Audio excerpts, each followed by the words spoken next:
దేవునికి స్తోత్రం. ప్రియమైన సహోదర సహోదరులకు శుభాభివందనములు. హీరసుదేని వాగ్దానం కొరింథీయులకు రాసిన మొదటి పత్రిక 9:16. సువార్తను ప్రకటింపవలసిన భారము నా మీద మోపబడి ఉన్నది.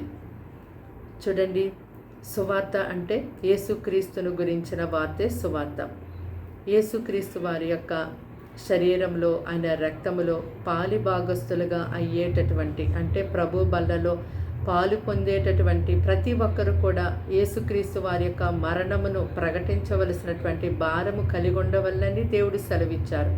అంటే మీరు సర్వలోకమునకు వెళ్ళి సర్వసృష్టికి ఆ సువార్తను ప్రకటించండి అని దేవుడు ఆజ్ఞాపించున్నారు.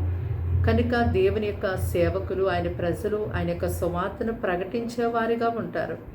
అయితే మరి సువార్త అంటే ప్రతి మనుషునికి కూడా చీకటిలో నుండి వెలుగులోనికి, అంటే లోకములో ఉన్నటువంటి వ్యర్థమైన విషయముల నుండి విడుదల పొందాలి అని, సాతాను అధికారములో నుండి విడుదల పొందండి అని, జీవం కలిగిన దేవుని వైపు తిరిగి యేసుక్రీస్తునందు విశ్వాసముంచి పాప క్షమాపణ పొంది ఆయన పరిశుద్ధతలో పాలిభాగస్తులుగా కండి అని సువార్తను ప్రకటిస్తూ ఉంటారు.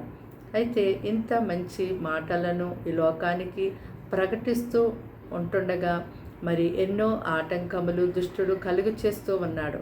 కనుక దేవుని యొక్క సువార్త ఈ లోకమంతా కూడా గొప్పగా ప్రకటించబడులాగున ఆయన ప్రజలుగా ఉన్నటువంటి వారందరూ ఎంతో ప్రార్థించేవారిగా ఉండాలి. ప్రార్థన. యేసయ్య నీకు వందనములు, స్తోత్రాలు, స్తుతులు చెల్లిస్తున్నాం తండ్రి.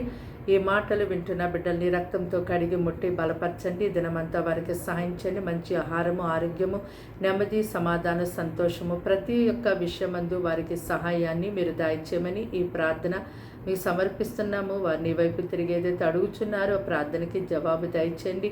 అయ్యా నాయన, నీ బిడ్డల్ని కష్టం నష్టం నుంచి, శాపగ్రస్తమైన ప్రతి పాప జీవితం నుంచి విడిపించండి.